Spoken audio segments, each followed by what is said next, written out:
Now let's now touch base on the hosting of the World Cup. I remember some couple of months back we're still doing production, and Yeah. I was asking you about from where you sit, how do you see the preparations for the World Cup in 2026? Has anything changed? Well, you see, before the World Cup in Qatar, Mm.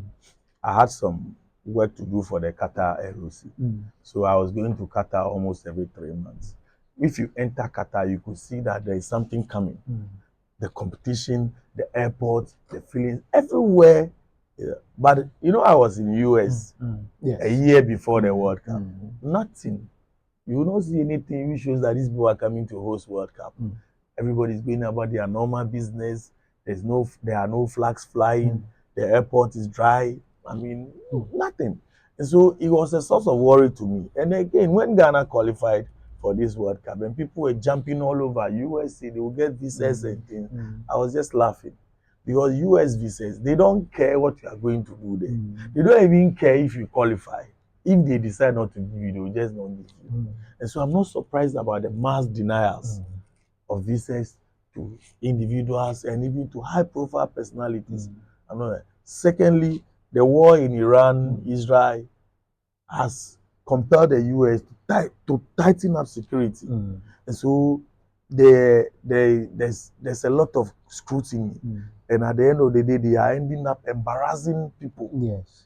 People are getting embarrassed at the airport. The captain of Iraq has been embarrassed that he was even taken as a terrorist.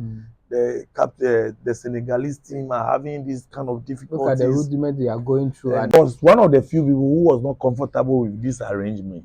Mexico, Canada, US. It's, it will be stressful for journalists, stressful for players, stressful for football fans, and stressful for everybody.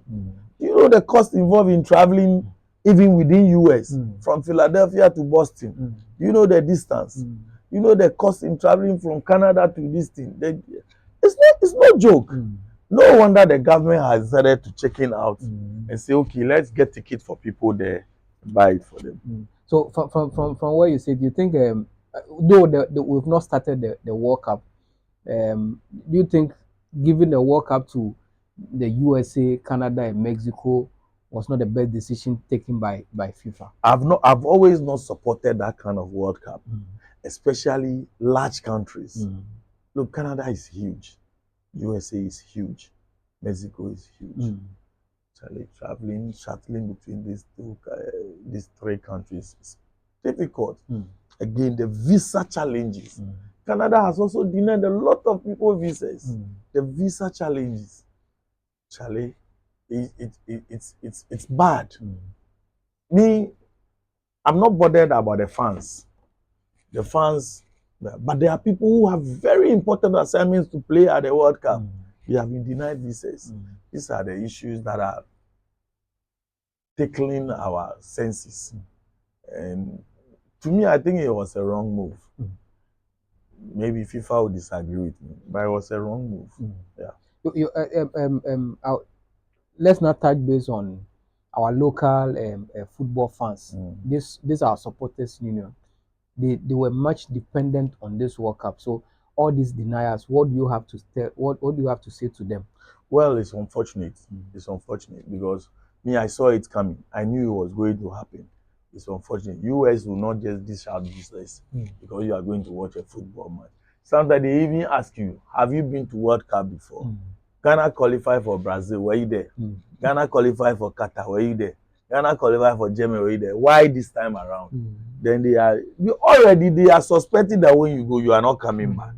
And then you have added this World Cup when you don't really have justifications to be there. You know, when you go, you are not coming back. You understand? So me, I'm disappointed, but I think that there are many opportunities that will grant you visa to the US.